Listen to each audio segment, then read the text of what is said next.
Lou Gehrig hit a home run that day. First game. Teammates congratulated him. Ruth congratulated him. But between the games, in the locker room, Ruth turned to Gehrig, said something. Gehrig laughed. Then Ruth laughed. And that laugh, in the middle of the 45-minute break, between two men, was the quietest answer to why the 1927 Yankees were the greatest team in baseball history. To understand what was said in that locker room, you need to understand what was happening outside it. What was happening that summer? What Ruth and Gehrig were doing simultaneously, together, in the same lineup, in the same impossible summer that baseball has been talking about ever since. The summer that Ruth hit 60 home runs. The summer that Gehrig hit 47. The summer that the Yankees won 110 games. The summer that baseball historians return to when they need a fixed point for what the sport has produced at its absolute maximum. The 1927 Yankees are the reference point, the comparison. When people argue about great teams, they eventually arrive at 1927 and stop arguing because 1927 ends the conversation. The numbers are not the reason. Numbers can be contextualized and adjusted and argued about from every angle. The reason is something less quantifiable. The 1927 Yankees had something that transcends statistics. A quality of dominance that goes beyond winning percentage or run differential or any of the metrics that modern analysis has developed to measure what teams actually are. They had Ruth and Gehrig in the same lineup, at the same time, in the same summer, both performing at levels that neither would ever again achieve simultaneously. And in the middle of that summer, on a July afternoon, when they played 2 games in one day, they sat in a locker room for 45 minutes and said things to each other that nobody else heard. The doubleheader was not unusual in 1927. Baseball played more doubleheaders then than now. The economics of the era made them necessary. 2 games for 1 gate. 1 afternoon commitment from the fans.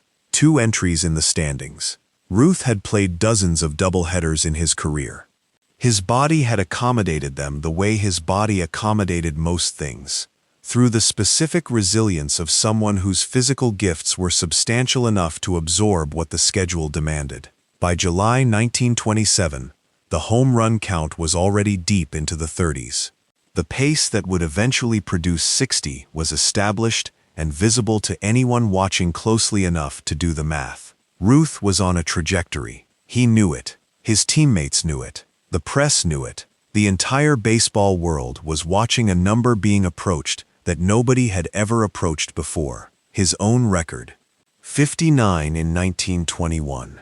Now he was going to break it. The question was not if. The question was when, and by how much, and what the number would mean when it was finally finished. Gehrig was also on a trajectory that summer. 47 home runs by season's end. 175 RBI. A batting average of .373. Numbers that would define the career of any other player as singular and unrepeatable. In 1927, they were what Gehrig produced while standing in the shadow of Ruth's 60. The shadow was enormous. The shadow was Ruth. Gehrig did not resent it, did not perform resentment for the benefit of reporters who would have welcomed the story. He was genuinely comfortable with his position in the narrative of that Yankees team. He was the Iron Horse. He was the man who showed up every day and hit the ball as hard and as far as any player in the American League. He was essential. He was excellent. He was also, in 1927, not Ruth.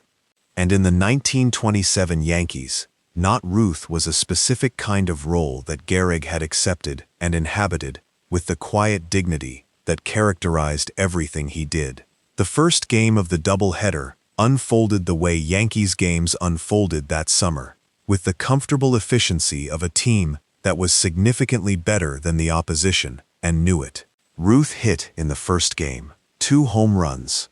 The crowd at Yankee Stadium gave him what the crowd always gave him, noise that was specific to Ruth, that sounded different from the noise for other players, that carried the accumulated weight of every previous time Ruth had done something extraordinary in front of this crowd.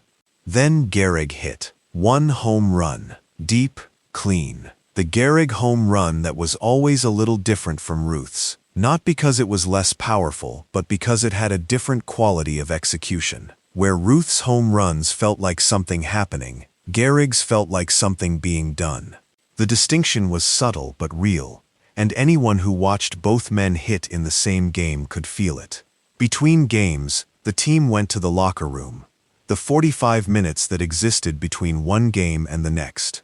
Players ate, drank water, changed if they needed to change. Trainers worked on bodies that needed attention. The atmosphere between games of a doubleheader in 1927 was neither celebration nor preparation.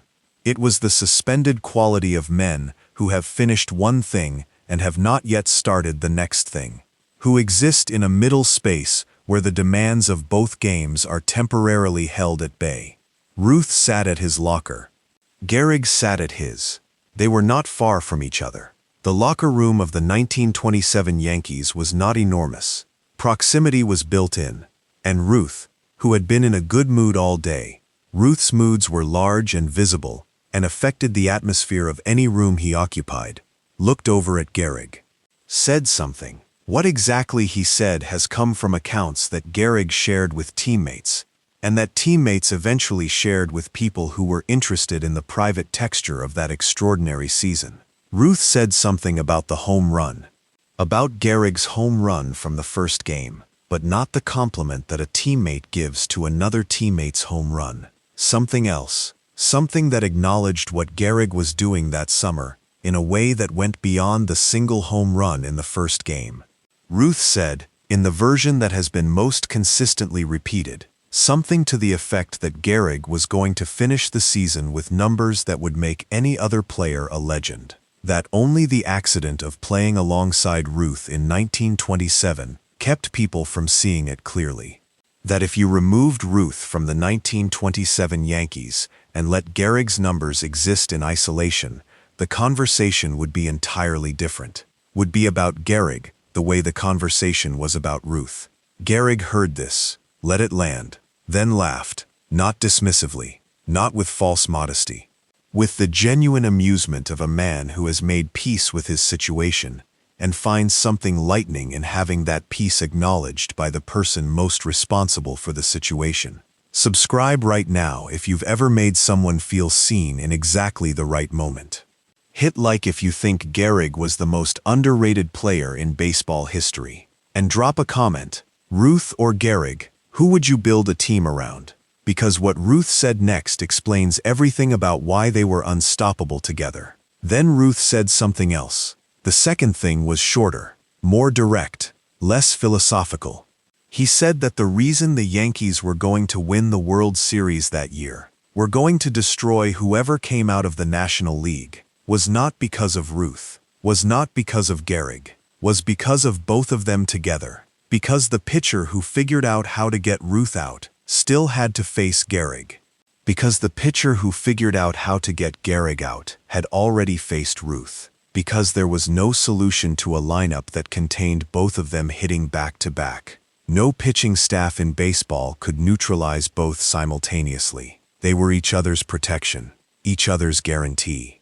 The thing that made each of them more dangerous than they would have been alone. Ruth said this the way Ruth said things, directly, without excessive elaboration, with the confidence of a man who has thought about something and arrived at a conclusion and sees no reason to dress the conclusion in more words than it requires. Gehrig laughed again, then said something back. The specific thing Gehrig said has not survived as clearly as what Ruth said. What has survived is that it was brief, and that it acknowledged what Ruth was saying without making more of it than it needed to be. Two men sitting in a locker room between games of a doubleheader, in the middle of the greatest season either of them would ever have, talking about what they were doing and why it was working. Not performing for anyone, not managing their images, just talking. The way teammates talk when the shared experience of something extraordinary creates a kind of privacy even in a room full of other people. Because what Ruth and Gehrig were doing in the summer of 1927 was something that only they understood from the inside. Everyone else was watching. They were living it. And in that 45-minute break, In that exchange that nobody else fully heard, they were acknowledging to each other what it actually was. The second game began. Ruth hit his third home run of the day. Gehrig did not hit another. The Yankees won both games. The season continued. The 60 accumulated. 47 accumulated beside it. The World Series came. The Yankees swept the Pittsburgh Pirates in 4 games. The Pirates, who had been standing on the field watching Ruth and Gehrig take batting practice before the first game, were reported to have been visibly affected by what they saw. By the simple spectacle of both of them hitting. By the understanding that whatever preparation they had done for this series had not fully prepared them for the physical reality of watching Ruth and Gehrig hit baseballs in the same session in the same ballpark. The series lasted 4 games. It might have been over sooner. Some things simply exceed the resistance that can be mounted against them. Ruth hit 60 home runs. The number stood for 34 years. Gehrig hit 47 and drove in 175 runs and hit .373 and was considered, in a year when all of this was true, the second best player on his own team. The 1927 Yankees won everything, were the greatest team baseball had seen. And somewhere in the middle of that greatness, in a locker room between 2 games on a July afternoon, 2 men sat in adjacent lockers and said things to each other that acknowledged what they were part of. What they were building together, without planning to build it. The laugh that Gehrig gave when Ruth said what he said was not the laugh of a man receiving a compliment. It was the laugh of a man who has heard a true thing stated plainly by someone who had no reason to state it, except that it was true. Ruth could have said nothing. Could have sat at his locker and eaten his food and prepared for the second game. He said something instead, and Gehrig laughed. And that laugh, in the 45 minutes between 2 games of a doubleheader in the greatest season in baseball history, said everything about why those 2 men together were something that baseball has never seen again.